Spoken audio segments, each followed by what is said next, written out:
That's good. Just get feedback and then I'll check it if we don't get out. I'd like to.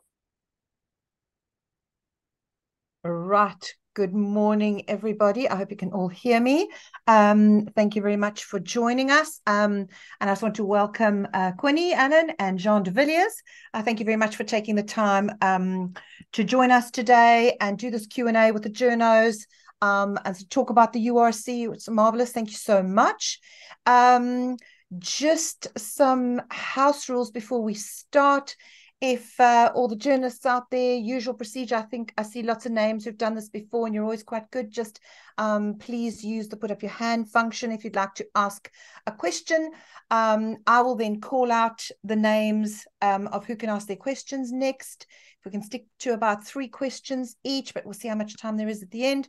And just when you come on live, just say who you are and where you're from, and we can take it from there.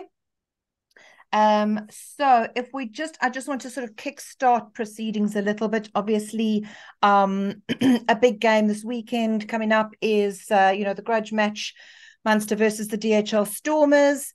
The Stormers obviously haven't been doing as well as perhaps they would like to have. So I think the big focus and the big talking point is around that game.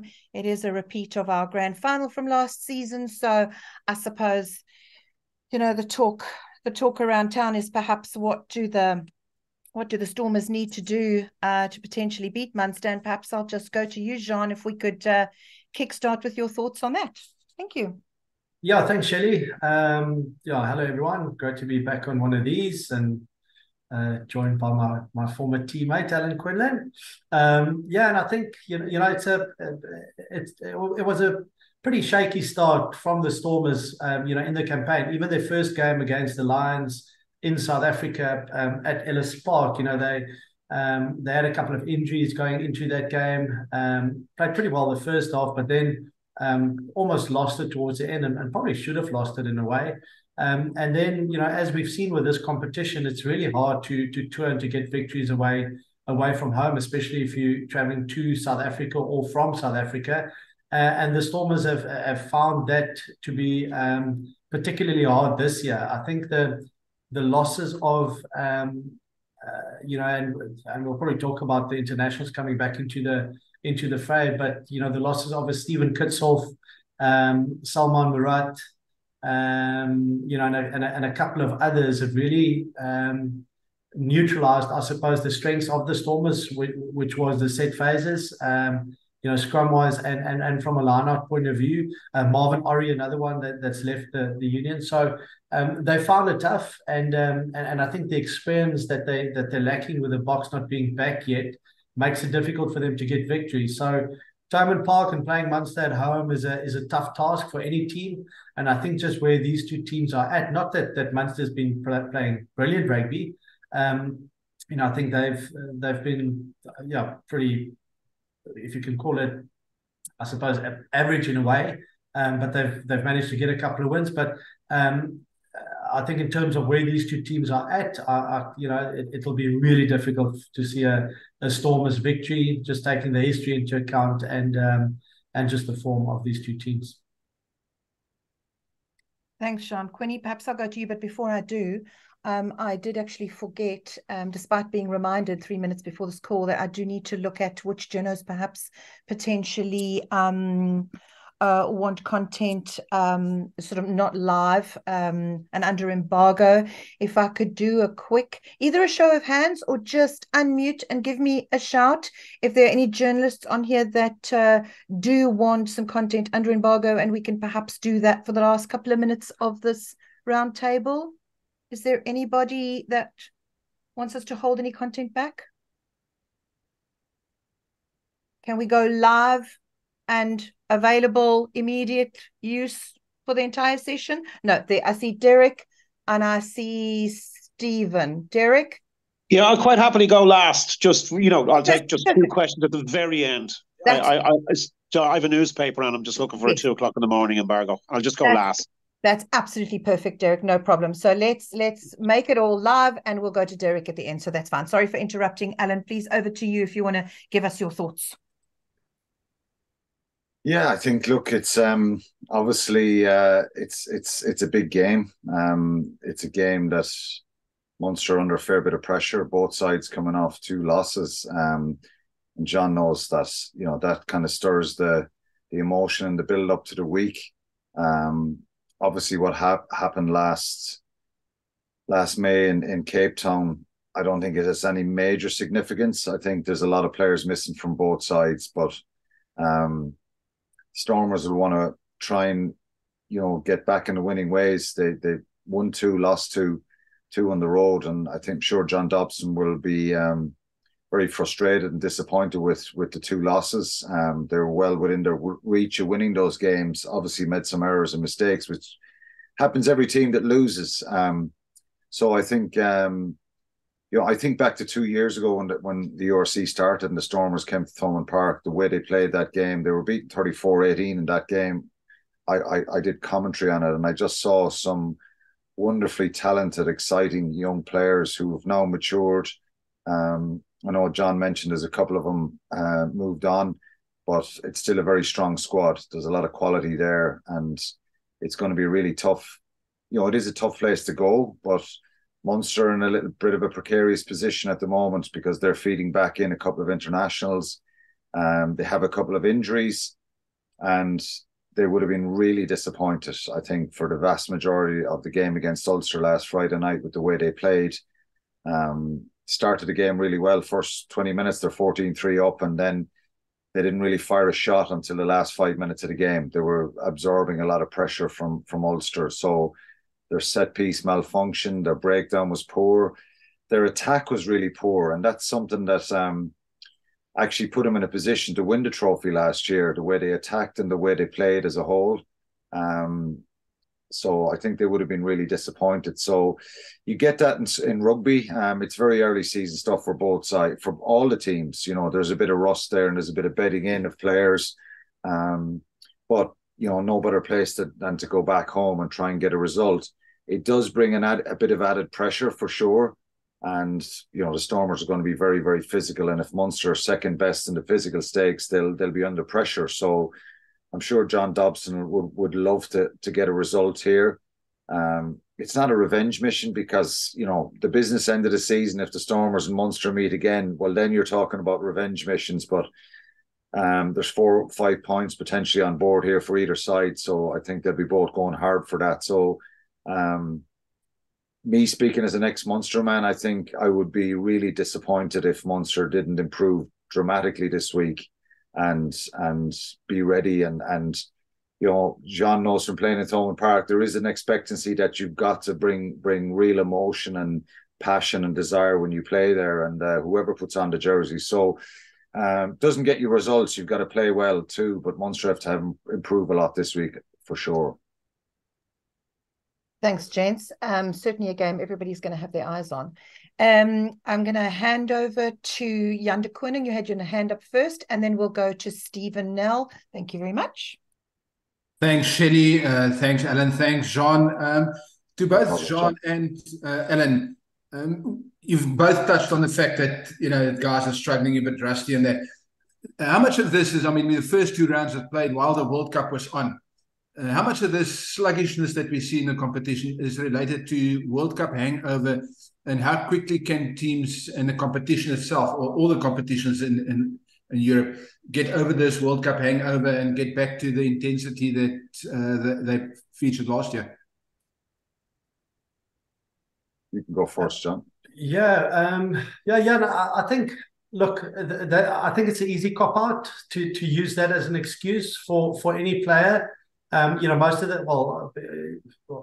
some of the internationals obviously have been reintroduced into URC, but the vast majority of guys playing URC didn't participate in the World Cup. So it's not really an excuse. You've got a job to do. You get contracted to fulfill a certain role for your union, and then you need to go do that every weekend. So there is a bit of a mind shift, I think, from a viewer, spectator, fan point of view, to now get used to URC again after the World Cup that we've seen. But certainly from a player and coaching point of view, John Dobson and Graham Roundtree didn't not prepare for URC during the World Cup. You know, that's where their focus were. Yes, on weekends they might have watched some games, but that would have been the focus for these groups. So and that's what you get in the professional era. So you know, once the internationals gets filtered back in, you know, they might have those kind of excuses. But I think where we're at the moment and what we've seen, I don't think we can really use that as an excuse. Yeah, I'd agree. I think it is a little bit trickier, and teams do need to play matches, competitive matches, and you get better as the season goes on.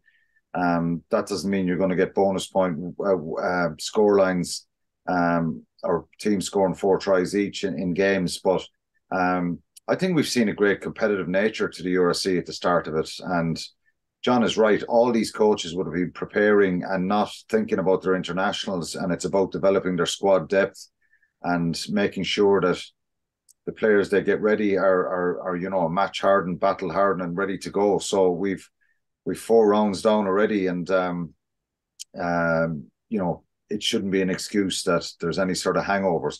I think for certain teams with a big number of players coming back in, I think we saw it with Leinster last week. They filtered back in 3 or 4 or 5 guys, and it was a seamless enough transition. Obviously, from an Irish point of view, there would have been more disappointment. It's always difficult to go back for certain players. But you know, other guys just want to get back playing. That's their way of putting it behind them, and they are professionals. They've got to get on with it, and they've got to deliver, because you drag your heels for a while and you suddenly end up not being in the team, and that affects you going forward. So yeah, psychologically, some teams will take them a little bit more time to bed back their internationals, but overall, I think we've seen a really competitive start, a really intense start to the league. And I think the quality as regards try scoring and cohesiveness and attack will get better as teams play more regularly together. As a follow-up, and the last one from me, you both touched on the fact that they should be fine and playing, but there is more Springboks coming back. Certainly there's in the Stormers, in a much bigger way in the Stormers camp, John. How much will their approach to the game change once those World Cup Springboks come back into the fray? Yeah, again, I don't think the approach will change, but obviously you formulate a plan based on the players that you have, and you know, when you get world-class players coming back into your system, you know, maybe you can be a little bit more adventurous. Maybe you do try other stuff, but I think as a whole, you know, kind of the main framework and strategy of the team will probably be, you know, be the same. So, look, if anything, I think, you know, I think for a lot of these guys, it will be difficult for the internationals to come back and be, you know, reintroduced into, you know, into their teams, purely because it was finishing in the domestic season, then going into an international season, you know, mid-year, then preparations for the World Cup, and then the 3 weeks off, and then you go back into URC. So, you know, I certainly have a bit of a concern in terms of the load on the players and how that might affect them. You know, but in terms of the strategy of teams, you know, I can't see it changing too much in terms of their macro plan. You know, minor tweaks there will be, and certainly I think the confidence levels of the other players within a team environment will increase when you do get your international players back. I would agree, just very briefly, that you don't change. You have a structure and a plan, and the players have got to fit into that. That we see lots of changes throughout the year, with the various different competitions and players being away, injuries. So you can't tailor your game plan specifically around a group of players. It's got to be about the whole unit. Obviously, if a pivotal player like a fly half or you know, maybe a number 8 or someone like that who does things differently, you might give them a bit more license to do something, make small tweaks. But by and large, the structure, the way they play, the quicker the players get up to speed again. And I've experienced this before. John, probably not so much as regards going back during international breaks to my club with Munster when I was up in Dublin with training with Ireland, back down, after training 3 days with Ireland, in and out of the Irish squad a few times, that there's a requirement for you to bring your A game, because there's guys there chomping at the bit who will let you know in training that they don't care if you're a World Cup winner or an international, and coaches love that. So it's up to the internationals coming back for any of the teams to really they've got to bring an intensity, and nearly, not coming back to lead or inspire other players. The other players have got to show them that this is, you're gone from your international side. This is the way we're doing it now, and this is the level we're training at. So that's the intrigue for coaches. It doesn't always work seamlessly, and that's why we see a drip feed of internationals back in, and sometimes you put a few on the bench and you get them back involved that way. That's the way I see it anyway. Thanks, guys. I appreciate it. No problem. Yeah, although I will say it's easier for the South Africans going back, in my opinion. Well, as long as they don't have any hangovers from the nights out, but as regards mentally, they'll be feeling really good about themselves. Stephen, over to you. Much. Hi, guys. Hi, Stephen. John, we saw with the Stormers last week that there was a huge tendency to overplay almost, to come up with something that's kind of cute, when, for example, you're on an advantage and you can just keep things simple and so on. Decision-making issues. I mean, what would you say to the team, having had a performance like that, with those mistakes, and you're heading into a game against Munster? I mean, what would you say to the Stormers? Yeah, look, Stephen, I think, I'm always, I go back to the conservative route a lot, and still maintain that if you want to be competitive in any competition, you need to be able to do the simple things right every single time. A 2-on-1, you draw the man, you pass the ball, you score the try, and you need to be able to do that 10 out of 10 times, because sometimes we overcomplicate the game by not doing those things right. The X factor stuff will happen,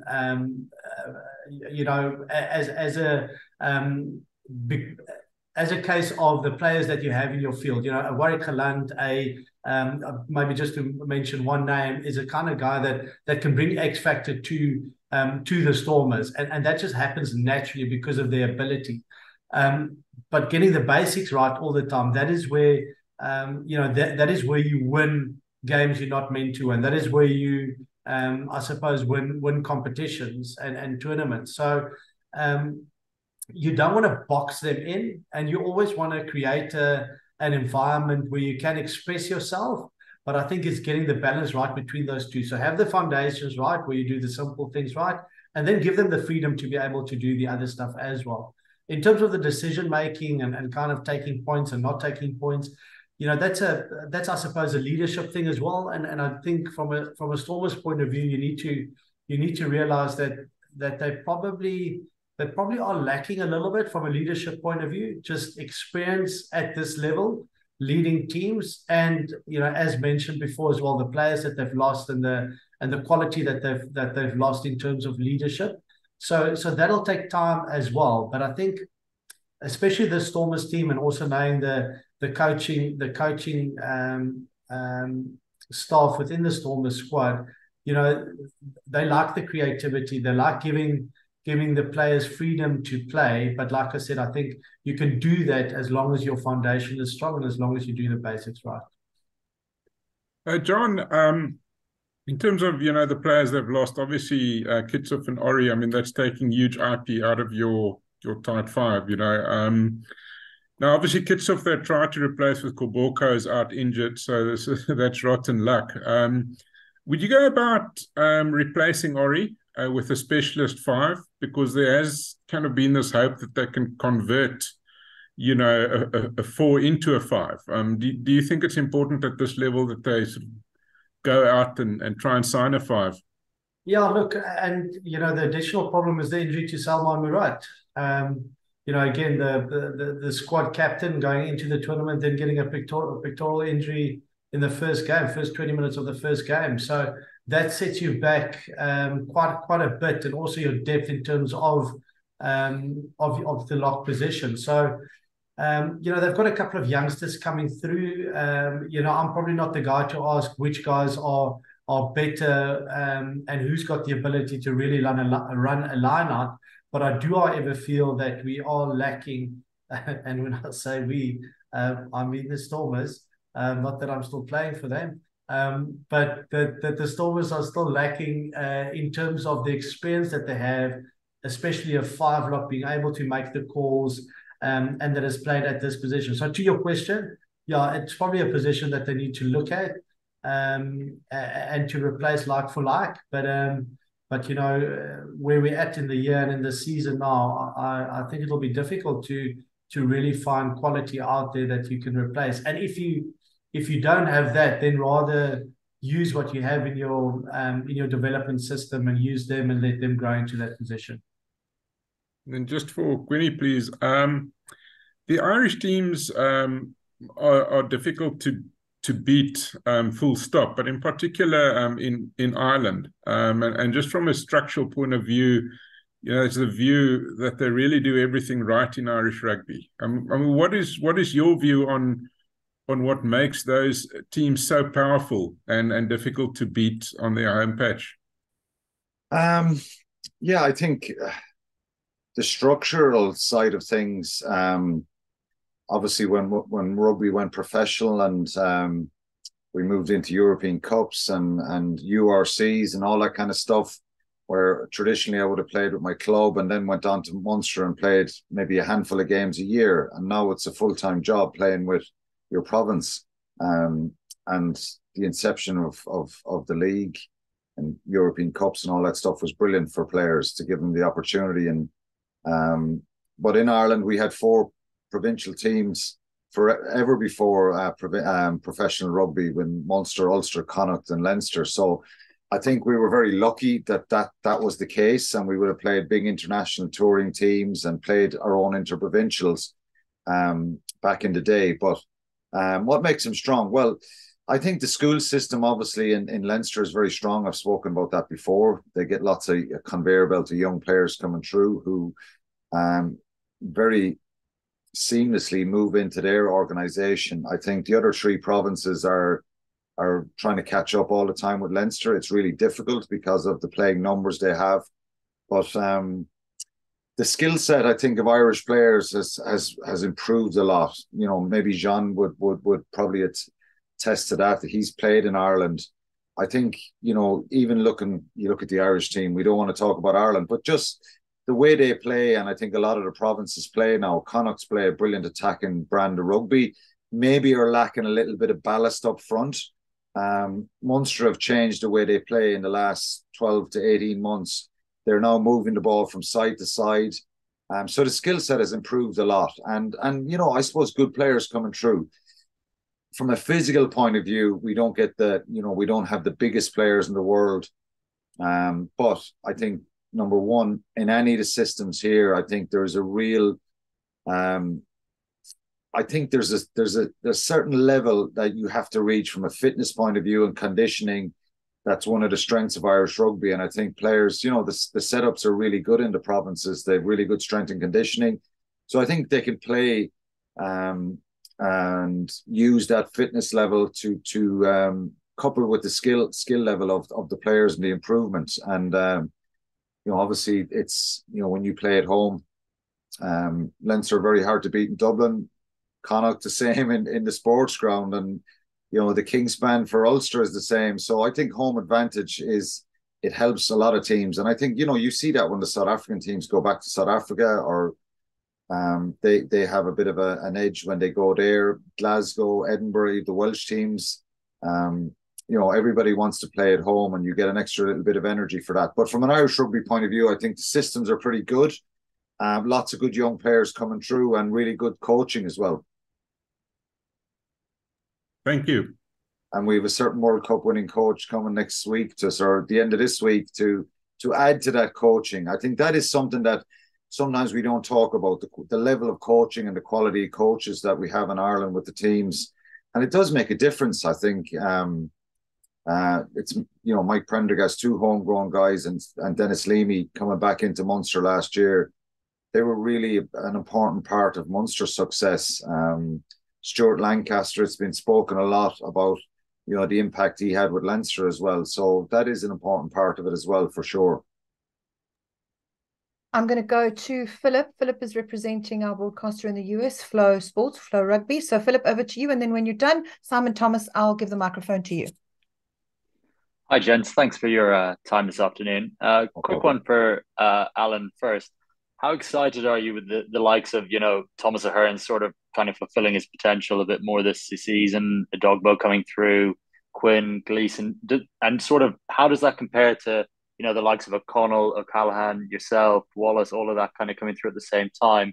And then the second one, in terms of the front row, how much concern do you have for Munster for going forward for the season? Because in Ulster last week, it kind of felt as though when we replaced the front row, there was a bit of a drop off. An area that Munster should look at, sort of, if say Klein and Snyman leave, sort of bolstering that area. Yeah, well, I think they're in a good position regarding second rows, back rows. You mentioned 4 players there. Thomas Ahern, incredible athleticism, brilliant footballer. Probably needs to get better at the nitty gritty, tight stuff that you want from your second rows. The kind of the basics, scrummaging, contact skills, all that kind of stuff. He's certainly an incredible athlete and has had a good few injuries in the last couple of years, but he needs a run of matches. He needs to play and he needs to get exposed to that physicality on a more regular basis. His ceiling is very high. He could easily go on and play for Ireland, I think, if he keeps developing.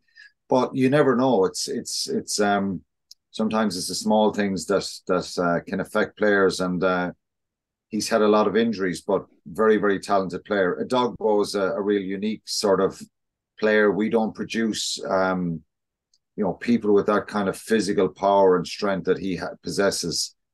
Again, probably played 2 or 3 games in the last 2 years. He's still only 20, 2021 maybe. Very, very young. And you do have to learn. And, you know, I was part of a group, a core group who started, and we had to take a lot of harsh lessons in the earlier days. And we got to a level where, you know, you get comfortable playing with that, and you can showcase your talent, and you get mentally and physically stronger, and you deal with all these situations. You learn as you go. So it's very exciting for, you know, to have those 2 guys, Ruan Quinn and Brian Gleeson in the back row. You know, again, unique kind of power and explosiveness that we don't always see. A little bit like Sean O'Brien, Stephen Ferris, those guys they remind me of, and they went on to be top class internationals. So the hope is that Ruan Quinn and Brian Gleeson do the same and you know, are around the game for a long time. They certainly possess the quality. There's a concern about the front row. You know, Stephen Archer probably had to play the 80 minutes for both the Stormers and the Sharks game in round 17-18 last year, which is an incredible feat for a tight head at 35 years of age. I think he was around when John was with Munster as well. You know, incredibly honest and a pure warhorse, but he's still there furrowing away. John Ryan has come back. He was released and then ends up going to the Chiefs and doing well in Super Rugby.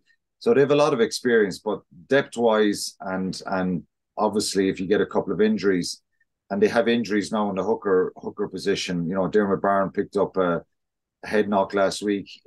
I don't know if he's going to be available this week. So they're very, very short in hooker, and then, you know, inexperience and young players in the loose head position. So, you know, when you come up against the big strong teams and international front rows, it's been proven as an issue for Munster. So there's talk that Ali Jaeger is coming from the Crusaders. He's certainly helped that situation. If it's true, it's not been confirmed yet. But, you know, it's like John was talking about replacing Marvin Orey in the Stormers, and even players getting injured.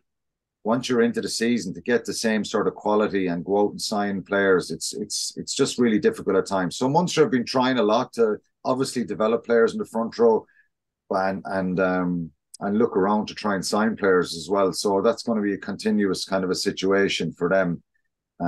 But they've just got to play with what they've got at the moment and hope that they get a little bit of luck in the injuries and keep players fit and available. And, you want to try and get to the business end of the season like they did last year, and then you can get on a run.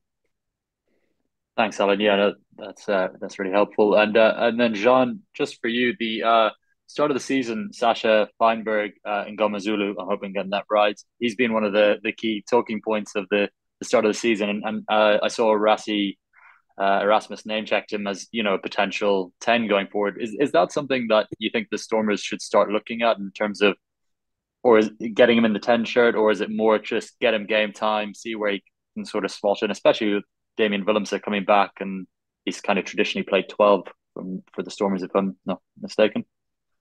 Yeah, so I think that's kind of the conundrum that they're sitting with at the Stormers. You have Manie Libbok and Damien Willemse still coming back. Where they'll slot in, I don't know. In terms of Sasha, I think he's an extremely talented player. Went on was it 2 years ago or was it last year when he went on the end of year tour with a box, or I think played for the emerging box, one of those teams, midweek games. And so he's definitely been identified by the national coaching group as a potential player that can fulfill a role for them. And fly-off probably is the position where he can fit in. But I do think that's a role that comes with maturity as well. And sometimes it's better playing a bit at 12, playing a bit at 15, getting used to that level of rugby, and then moving to the 10 channel, and where you can really boss the play. So I'm not sure what the plan is with him. They've been struggling a bit in terms of. I think Jean-Luc du Plessis was still injured, and then Dan du Plessis got injured as well. So they kind of moved Blommetjies to 10 and then Sasha moved to 12 to incorporate that injury. So where he'll play, I don't know. It does become tricky with the two box coming back in Libbok and Willemse. But that he is one for the future is a definite. But it's obviously just being able to grow into that role, because you still see quite a few mistakes from him, and obviously at this level you want to be able to to limit your mistakes. Thanks, John. Sorry, one last one for Allan. Just Jean made a really good point there. In South Africa, it seems like they're more willing to play players in multiple positions. We talked about the four provinces in terms of there's only so many places in each team with the sort of talent coming through in Ireland. Do you think that there could be a scope for just playing players in different positions in terms of, in Munster, have obviously lost Ben Healy recently, but you've got Butler coming through. Just is there ways of sort of playing them in different positions? Is this something Irish rugby could look at a bit more? I know Kieran Frawley is probably the most recent one that they've started doing that with. Just to get guys game time. Yeah, of course. No player wants to become Mr. Versatile, because you end up sitting on the bench then and moving around. But of course, yeah, Jack Crowley's played 12 for Munster, done really well. He's slotted into full back. It's unfortunate for Munster that Joey Carberry's out. I think I was really looking forward and hoping, as everyone was in Irish rugby, that he could get back and find a little bit of form, because I still think he's an incredibly talented player who's had a real dip in confidence and probably self-belief. Thomas Ahern is someone I put in the back row. If you had Jean Klein and RG Snyman available and Ty Byrne, or if you had two of those three and you wanted to try and get that athleticism, Leinster have done it with Ryan Baird, haven't they? He plays sometimes in the second row and back row. But the problem is the specialist position of, can you put a centre or a winger into fly half? That's where you have the issue. I think, lots of players can play 12, 13, 14 full back. It's easier to do that. But and it's when it needs must as well. So, of course, I'd be open to that. And I think most of the coaches would be. You may see a little bit of that with Munster in the next few weeks, because they're down numbers in the back three. So they might have to, shift players around in those circumstances. Thanks, gents. Cheers.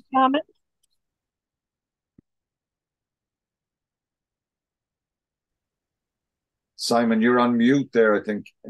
Was Simon speaking there? I don't think he is on mute, but we can't hear you, Simon. Yeah. Simon, yeah, we definitely can't hear you. I'll give you a couple of seconds to see if you can connect. Otherwise, try again, Simon. No, we definitely can't hear you. What I'm going to do is if you want to just check your sound system, and perhaps what I'll do is, Derek, I do see your hand up, and we do need to go to you, and I'm also very aware that we've only got Jean for another 10 minutes. So is it Biso, right? I see your hand up. If you've got one question, let's do your one question while Simon's trying to sort out his tech. And then Derek, I know we need to go to you for under embargo. I do see you there. Biso. Thanks, Shelley. Just one question to John. From the past 2 seasons, we've seen the Stormers being the strongest South African side, or in performance-wise, going on to win the tournament and being runners-up last season. Do you think maybe, I know it's still early in the season, just 4 rounds, and teams are missing their internationals, but if you look at things, do you think the status quo will remain the same, or maybe there could be some change in that? Yeah, well, it's a difficult one because you just don't know, and it's not as if you're kind of comparing apples with apples. You know, the Bulls are getting 3 players back, the Stormers are getting a few more back, the Sharks are getting quite a few back, even though they've had a bit of a setback with Bongi and Vincent Koch now being out as well. So you just don't know, and I think we've seen from previous seasons that sometimes these teams do start a little bit slower. But I do think that the third year would always have been a difficult one for the Stormers after kind of the successes of the first 2 years, winning it in year 1 and then the last year, the final, and also some of these players leaving the Stormers. So I think they find themselves in a peculiar position at the moment in terms of where they're at, what players they have, and going forward. So a couple of injuries down the line, and it might be totally different. So the Bulls have started better, you know, and maybe the games just suited them. But they would want to stake a claim for being the top South African team. And the way you look at it currently, you're probably looking between those 2 teams. But the Sharks, I think, remains a big red flag for us in terms of their start to the season, and hopefully they can get that back on track.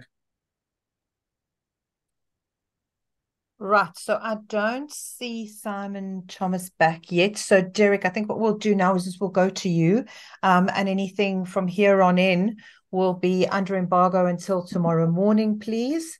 So Derek, I will hand over to you. Thank you for your patience. Hi, Allan. I was interested in your comment. I was interested in your comment that this isn't kind of it's definitely not a derby, but that the rivalry. You don't think the rivalry has built here yet? That last year and what went before is still early skirmishes, if you like. Yeah, I would say early skirmishes. I don't think either set of players will be frothing at the mouth inside the dressing room saying we owe these guys one and we've got to do this, that, or the other. Of course, there's a lovely, healthy rivalry, and there's a kind of a connection between the 2 sides now. You know, the Stormers will definitely want to get one over them. Of course, there's a rivalry building, and it's, you know what, Derek, it's a brilliant rivalry building between the same way as when Leinster played the Bulls again. They won't forget what happened in the RDS last year, you know, the season before last as well. So that's all part and parcel of it. It's happened with the Irish provinces, with the Welsh provinces and the Welsh regions and the Scottish teams over the years. You know, we saw Munster Glasgow for a number of years. They were tearing lumps out of each other. We don't want it to get to that, but we want to get a little bit of banter going and that intensity to be right there. But it has to be healthy, I think, you know, but certainly when one team gets an important win, yes, the opposition want to go and right that wrong. But not to the level of revenge missions and things like that, because as I said at the start, you get to the end of the season and Stormers meet Munster in a quarter-final, semi-final, or final again. Who knows where they'll end up? Then you're kind of going, that cranks up another couple of levels. But I do expect it to be fairly niggly and aggressive, and both teams wanting to get the result out of desperation. Munster have got to respond you know, they don't want to be in a situation where they're losing at home and they've lost another game and leaving points behind them, because you know, last year's start to the league was a pretty dreadful one, really, when they won 2 games out of 7. They don't want to be chasing like that again this year. And that's probably the key. There's only, is it 3 points between 1 and 8 here? You want to stay in around that position, and make sure you're in playoffs positions. Everybody's going to lose a game or two along the way here, and that's just a reality. So yeah, it's a long answer, but there is, of course, there's a rivalry. Players are familiar with each other. There was a bit of banter in that, you know, that final as well between players. So that's healthy, but not to the levels of knockout rugby, if you know what I mean.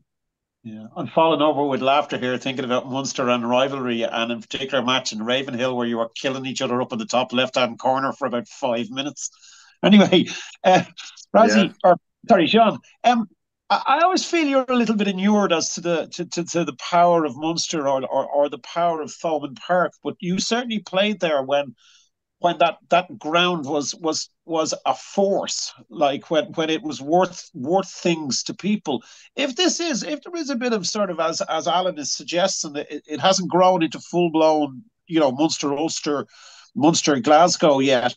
But how do South African sides react to that, or are they ready for it, or has there been something similar in Super Rugby, or do you think they've been playing among themselves too much? Do you think Stormers will cope well with it? Yeah, look, I think most of these teams are kind of internally focused. You know, what do we need to write from? What mistakes did we make in the previous games? What do we need to do better to get a win over the opposition?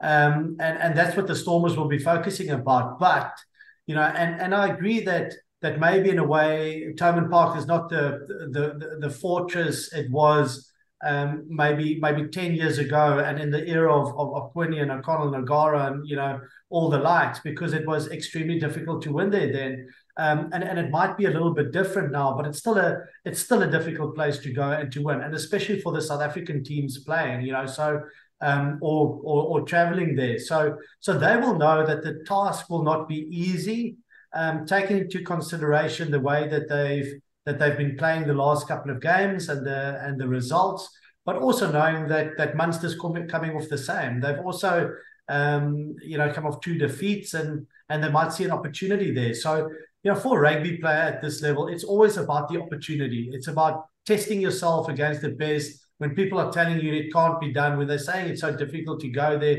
that's when you want to go there, test yourself against the opposition and see if you can. So it is a big task, but I think both these teams have a hell of a lot on the line after being finalists last year and where they find themselves at this stage.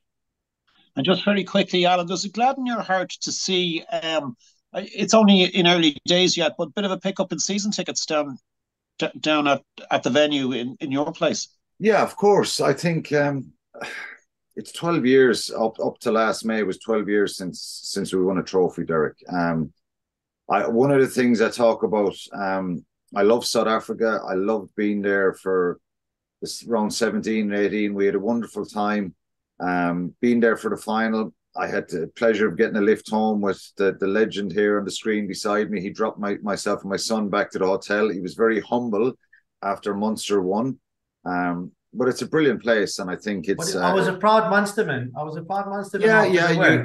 Yeah. No, of course, but I'm just paying you a compliment. You were very humble, and it was special. The point I'm making here, Derek, is we've had a lot of setbacks, disappointments, false stones, and that was just really special. It was right up there for me winning European Cups because of the start of the season.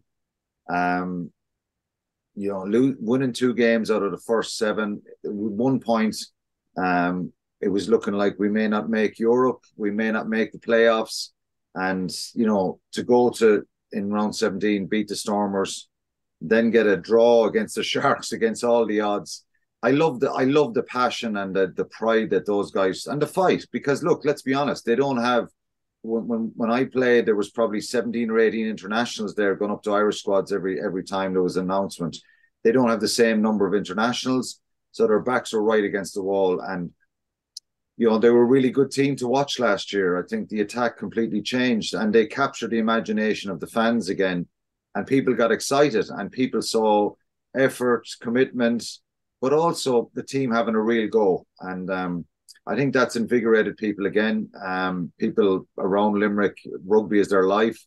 Around Munster, they've travelled far and near to support Munster over the years. So people are not getting carried away, because I think still Munster have issues around depth and they need to get better. And but I think they're excited about what they saw and feel a bit of optimism going forward. That, you know, and I think Graham Roundtree's done a brilliant job in connecting this team with the fans again. And you know, you see that with crowds that will start to go. I think obviously after the World Cup and, you know, stuff like that, it takes a little bit of time for people to get back into it again. But, you know, it's a great game on Saturday to get people back interested and back moving and looking forward again to going back to Thomond Park.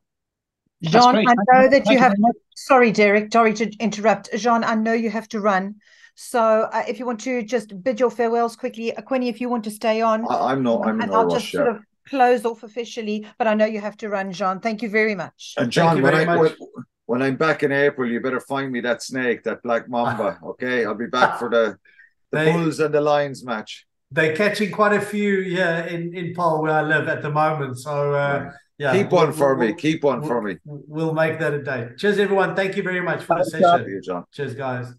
That sounds like a story for another day. Derek, I'm sorry that I had to interrupt you there. I don't know if you want to continue with any line of questioning with Quinny or... No, I'm grand. Thanks very much. That was my 3 questions. And both people were excellent. I'm very happy with that. Thanks very much. That's wonderful. You're welcome, Derek.